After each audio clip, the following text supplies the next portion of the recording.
December పోయే వేళ, సావుకు సంవత్సరం దగ్గరైన వేళ. క్యాలెండర్లో డేటులు మారినంత మాత్రాన కొత్త సంవత్సరం రాదు. నువ్వు మారిన రోజు నుండి కొత్త సంవత్సరం. మనిషి సంపూర్ణ జీవితం గడపడానికి 5 లక్షణాలుండాలి. 1 కుటుంబ పరంగా, 2వది వృత్తిపరంగా, 3వది ఆరోగ్యపరంగా, 4వది సమాజపరంగా, 5వది ఆధ్యాత్మిక పరంగా. ఇందులో నీ పాత్ర ఎలా ఉంది తెలుసుకో. పేపర్ పెన్ని తీసి రాయి. అప్పుడు మారే ప్రయత్నం చేయి, ఇంకా మంచి జీవితం గడపడానికి. అప్పుడే కొత్త సంవత్సరం. సావుకు సంవత్సరం దగ్గరైన వేళ. ఇది మర్చిపోవద్దు.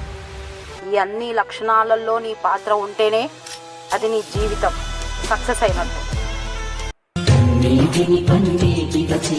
కష్టాలను ఇష్టాలుగా మార్చి కాలమనే